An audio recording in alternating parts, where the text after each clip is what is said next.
Bonjour, je suis Sabine Gorge, astrologue médium voyante, et dans cette vidéo, je vais vous expliquer le tarot de Marseille.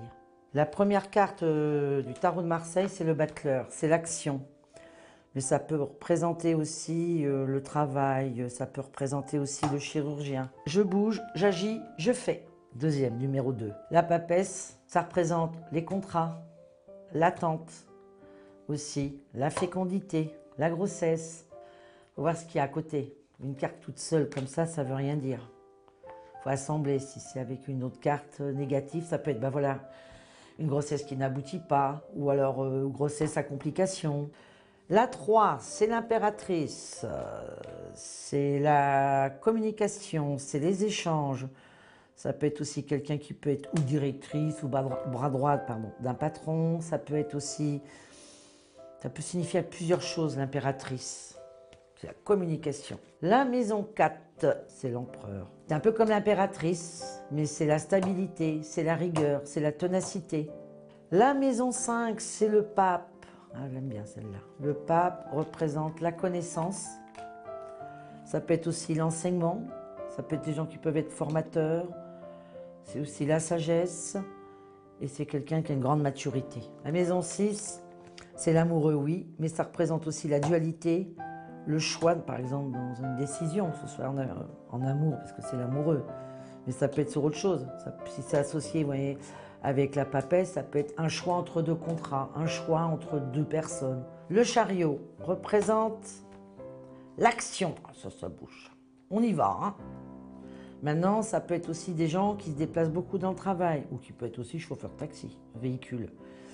Mais on y va, on a tout pour avancer. La maison 8, ça représente évidemment la justice, mais c'est aussi, ça peut représenter le commissariat, enfin la gendarmerie, la justice, avocat, juge. Et ça représente aussi un équilibre, tout dépend quelle carte qui est à côté. Peut avoir soit un contrôle fiscal ou une amende. Mais si c'est en bon aspect, c'est tout le contraire. La 9, c'est l'ermite, ça peut représenter la solitude. Envie de rien, mais en même temps besoin de se replier sur soi-même, temps de réflexion. La 10, c'est la roue. La 10, il y a des hauts, il y a des bas. Maintenant, tout dépend de la carte qui est à côté. C'est la 11, c'est la force. Donc la force, ça peut être fort caractère, ça peut être aussi attention aux querelles, mais c'est aussi la carte du courage et on avance. Alors le pendu, lui, c'est tout se casse la figure. Ou alors c'est une grave dépression, ou c'est un chambardement, enfin un changement radical. La 13, c'est le faucheur. Alors le faucheur, ça ne veut pas dire forcément la mort. Ça peut être une transformation profonde ou un changement total professionnel ou domicile. Ça peut représenter aussi les gens qui ont des problèmes de dos, de squelette. Enfin, ça représente les os, hein, en général. La mort, mais tout dépend ce qui est à côté de cette carte. La tempérance, alors ça note. Voyage à l'étranger, déplacement, la communication, bouger dans son plan professionnel, c'est aussi vivre à l'étranger. Le diable, alors ça c'est tout, ça veut dire beaucoup de choses. Ça peut être dans l'immobilier, ça peut être un médecin, ça peut être aussi une somme d'argent à gagner. La 16, alors c'est la maison de Dieu. Alors il faut tout qui s'écroule. C'est la carte qui s'écroule, là oui. Mais c'est pas forcément négatif, parce que tout s'écroule, oui, tout tombe. Mais les deux petits personnages là en bas, ils ramassent ce qu'ils peuvent ramasser pour se sauver, donc pour se reconstruire. La 17, l'étoile. Alors ça, c'est l'espoir, signe de bon augure, de bonnes nouvelles. Très positif. La 18, ça représente la lune. Alors c'est pareil, ça c'est une grossesse, on pourrait dire ça, parce que ça représente le ventre. Mais ça peut être aussi des gens dans l'artistique ou dans les médias. Ça peut être aussi des gens qui sont très fragiles émotionnellement, enfin très fragiles au niveau dans leur tête. Alors ça c'est le soleil. Cette carte, elle a une dualité. Pour beaucoup de gens disent que cette carte, elle est très très positive. Moi je l'interprète d'une autre façon. Moi j'ai envie de dire oui, tout dépend ce qu'il y a à côté.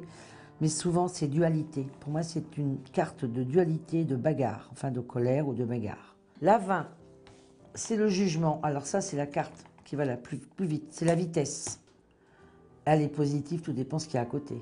Maintenant, rapidement, ça peut être une rupture, ça peut être un changement brutal dans le travail, comme ça peut être sur tout domaine. La 21, le monde. Alors le monde, bah celle-là, elle est magnifique. Quand on sort ça, c'est brillantissime. C'est des gens dans le public, c'est des gens ou dans les médias publics, c'est des gens qui sont patrons, c'est des gens qui ont une grosse entreprise en règle générale. Le mat, qu'on appelle ça le fou, ben, il ne sait pas où il va, s'il va à droite ou s'il va à gauche. Complètement déstabilisé. C'est quelqu'un qui peut être en déséquilibre moral, mental, dépressif. Quand le client arrive, ou la cliente, je lui demande de couper de la main gauche pour voir la coupe, ce qui donne général. Et ensuite, je lui demande les 12 cartes, parce qu'il y a 12 maisons. Maison 1, la personnalité. La maison 2, soit un don, soit c'est financier. Maison 3, c'est les enfants ou c'est les petits déplacements. La maison 4, c'est dans la maison. La maison 5, c'est la vie sentimentale. La maison 6, ça représente le travail et en même temps, ça représente peut-être des petits soucis de santé. La maison 7, ça représente le conjoint, mais ça peut être aussi la solitude s'il n'y a pas de conjoint, l'isolement. La maison 8, c'est l'argent des autres, enfin l'argent des autres. Parce que la maison 2 représente le bien à soi, l'argent à soi. La maison 8, ça peut être un héritage ou ça peut être un legs au jeu. La maison 9, ça représente tout ce qui est les grands voyages, mais aussi les papiers administratifs. La maison 10, la carrière. Ça représente aussi le père. Et la maison 11, c'est les amis, les projets. La maison 12, c'est les épreuves. Par exemple, pour une question, couper main gauche. Déjà, on regarde la coupe. La roue, c'est le mouvement. Et là, on ne sait pas où on va. On va à droite, on va à gauche, on recule, on avance, mais aussi on peut avoir une hésitation pour aller à un endroit et qu'on ne peut pas aller à un endroit et qu'on doit aller dans un autre endroit. Ça, c'est la coupe. Maintenant, si on regarde la question, donc la cliente, elle me donne 5 cartes. Alors, la droite, c'est la question. La gauche, c'est ce qui pourrait empêcher. En haut, ça donnerait qui assemblerait les deux, une petite réponse. La 4, ça répond en rapport au 3. Et celle du milieu, c'est celle qui va donner la conclusion, la synthèse. Ah, ben c'est pas du tout négatif. Pas du tout. Eh ben voilà. Donc, la personne de sa question, elle est en attente de pas mal de choses. Maintenant, si on regarde, ça c'est positif pour le mouvement. Ce qui peut empêcher, c'est avoir 2-3 empêchements en même temps ou le même jour ou la même heure. Ce qui donne en haut, on hésite. Je vais à droite ou je vais à gauche. Voilà, on se prend un peu la tête. C'est psychique ça. La 4, bon, on y va quand même. Et en finalité, on arrive tout à gérer. La maison 5, enfin la maison 5, le pape en 5 qui donne la conclusion. On arrive tout à gérer et à tout organiser. Merci d'avoir regardé cette vidéo. Contactez-moi sur mon site qui est www.sabine-gorge.fr. Pour plus de vidéos sur la voyance, abonnez-vous à Minute Forme. Au revoir et à très vite.